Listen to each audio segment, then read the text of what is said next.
Olá, gente. Estou de volta aqui hoje para falar um pouco mais sobre a família no propósito de Deus. E hoje eu quero abordar um tema que é um tema complexo, mas envolve a nossa atenção quando o assunto é a família no propósito de Deus. E é o tema sobre conflitos, né? Os conflitos no ambiente do lar. Então, gente, não seria um tema tão interessante se ele não fosse tão real, não é? Ele é tão real e ele é tão necessário tratar, não é? Nós não queremos aqui com esses vídeos empurrar a poeira para debaixo do tapete ou esconder aquilo que é uma necessidade gritante no nosso dia a dia. Esse é um tema muito relevante, muito importante para a família cristã. E eu sei que nada é tão difícil de administrar como um conflito instaurado dentro de casa, né? É mais fácil a gente se deslocar para um tema mais leve ou para um assunto mais leve do que realmente olhar para aquilo que está dentro da gente. E por vezes tumultuando bastante o nosso ambiente doméstico, né? Mas antes de entrar no mérito aqui do problema, que são os conflitos, eu quero aqui dizer e abordar esse tema na perspectiva bíblica, tá? E em primeiro lugar, eu começo afirmando que nós temos uma própria natureza conflituosa. Antes do conflito estar visível ali no relacionamento, ele já tomou lugar dentro do meu coração, né? A Bíblia afirma lá como Caim matou Abel, uma atitude bem grosseira, né? Ambos, filhos lá de Adão e Eva, tiveram visões diferentes, tiveram perspectivas diferentes, tiveram também profissões diferentes e também visões diferentes do mundo, o mundo em que viviam. O desalinhamento era uma realidade ali na família do primeiro casal, né? E ali com isso também, gente, dadas as características diferentes de cada um, havia também ali uma disputa que era estabelecida entre os dois, promovendo o quê? Um acirramento contínuo, constante de opiniões e de formas de ser e até mesmo de formas de culto, né? E ali aconteceu no texto de Gênesis, capítulo 4, versículo de 3 a 7, eu vou ler aqui para a gente não errar, nos diz o texto, que aconteceu no fim de uns tempos, trouxe Caim do fruto da terra uma oferta ao Senhor. Abel, por sua vez, trouxe das primícias do seu rebanho e da gordura deste. Agradou-se o Senhor de Abel e de sua oferta, ao passo que de Caim e de sua oferta não se agradou. Irou-se, pois, sobremaneira Caim. Descaiu-lhe o semblante. Então lhe disse o Senhor: por que andas irado e por que descaiu o teu semblante? Se procederes bem, não é certo que serás aceito? Se todavia procederes mal, eis que o pecado jaz à porta. O seu desejo será contra ti, mas a ti cumpre dominá-lo. Então, gente, nós estamos vendo ali que até mesmo por um motivo religioso, por um motivo de oferta a Deus, os dois se apresentaram diante de Deus, mas os dois não tinham e não tiveram condições de reconhecer o valor do outro, não conseguiu enxergar, né? Um não conseguiu enxergar o valor do outro, né? E é dentro do lar, gente, que esses conflitos eclodem. Eles aparecem dentro de casa. Dentro de casa que nós também temos a grande oportunidade de conseguir gerenciar, identificar, né, esses sentimentos, essas emoções e tudo que decorre no nosso dia a dia, né? Certamente ali, naquele momento, quando os dois se encontraram, eles já tinham vivido outras experiências em razão das diferenças das profissões que tinham e das próprias diferenças naturais que são inerentes ao homem, né? Mas o texto diz que havia oferecido a gordura, certamente do cordeiro, né? Ou seja, apresentando a oferta pelo pecado, né?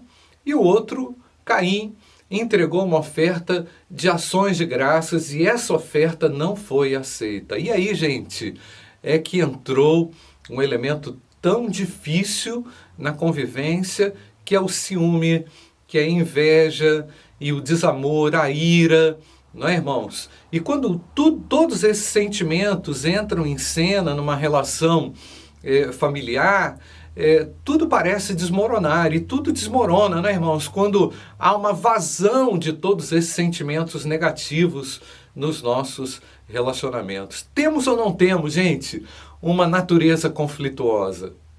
Estamos ou não vivendo conflitos diários em nossos relacionamentos? Dentro de casa, fora de casa, enfim, é muito difícil a gente conseguir desenvolver um relacionamento que agrade a todo mundo. É verdade, nós não conseguimos agradar a todos, né? Mas a verdade e eu quero aqui trazer uma orientação muito clara para você, talvez você que esteja aí vivendo ou tentando administrar um conflito, né? Não tente resolver nenhum conflito, a menos que você já tenha esfriado a sua cabeça, a menos que você já tenha refletido bem a respeito dos sentimentos que estão ali vivos, né?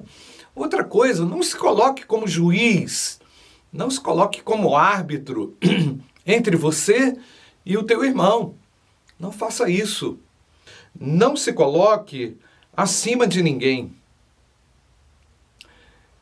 Entenda que cada um possui uma natureza diferente e todos nós temos erros, temos falhas que nós precisamos internalizar.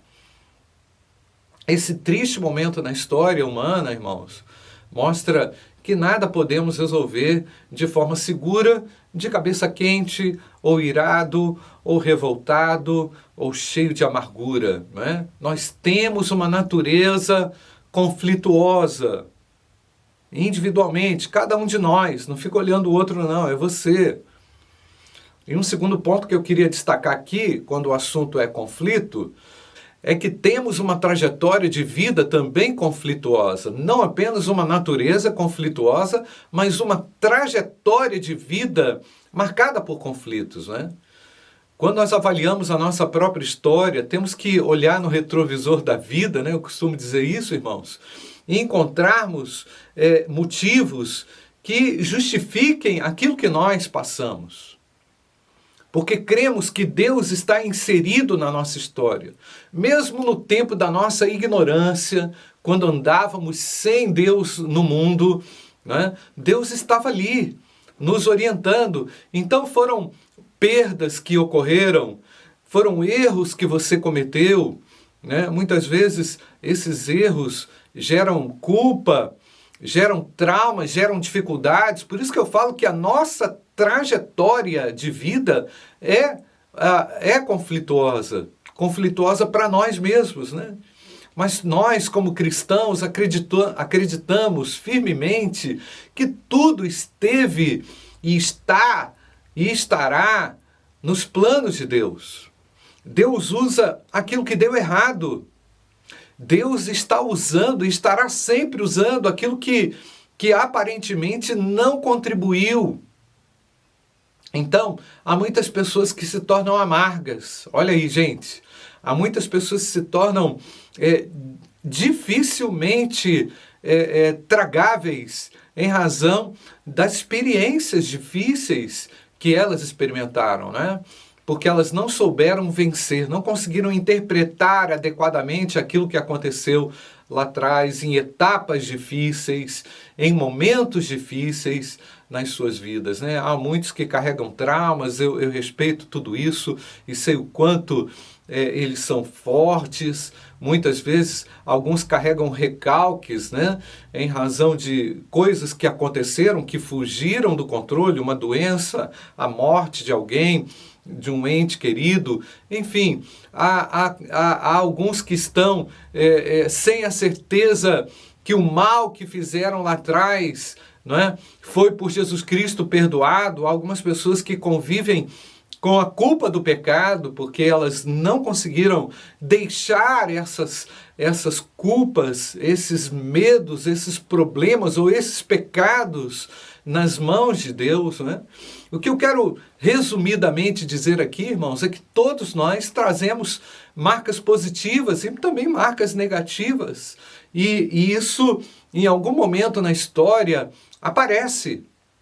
Isso, em algum momento, nos relacionamentos interpessoais aparecem de uma maneira mais clara ou menos clara, né?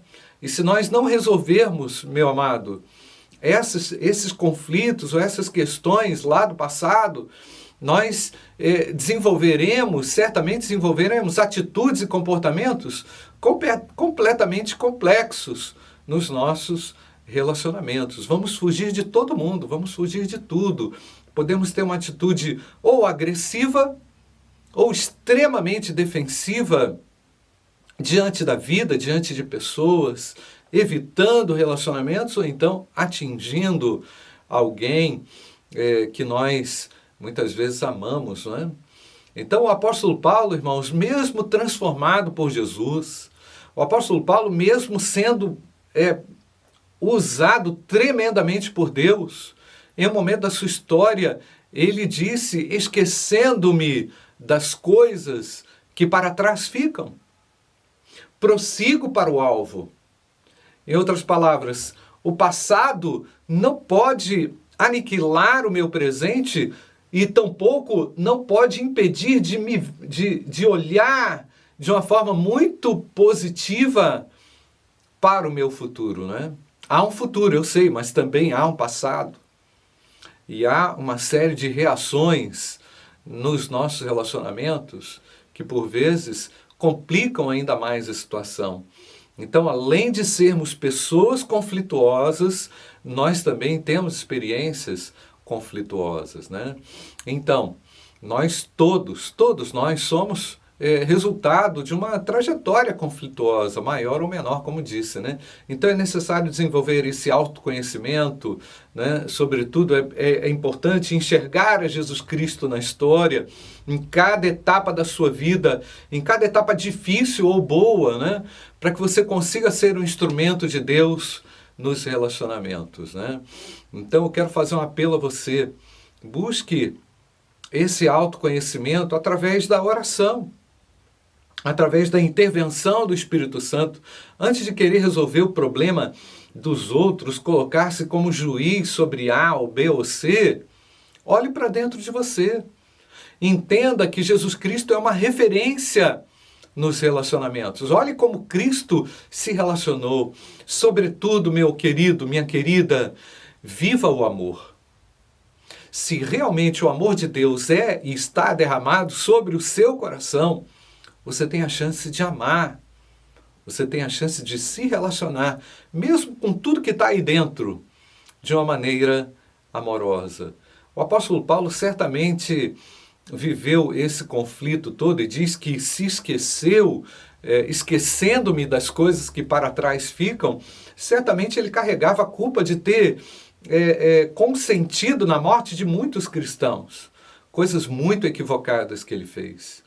Mas ele decidiu esquecer, ele decidiu deixar. Eu creio que você pode ser um instrumento de Deus na vida de alguém. Mas olhe, perceba que realmente nós temos uma natureza conflituosa e nós temos uma trajetória também conflituosa. Mas Jesus Cristo é capaz de resolver tanto a sua natureza conflituosa, como também dar uma solução definitiva para aquilo que aconteceu lá atrás. Ele já deu, não é? Perdoando os seus pecados e lhe dando a oportunidade como uma nova natureza que você recebeu, eu e você recebemos em Cristo Jesus. Deixa o Senhor, né, atuar na sua vida, atuar na sua família. Seja um instrumento de Deus na administração, na gestão dos conflitos que agora estão aí correndo dentro da sua casa. Deus abençoe a sua família.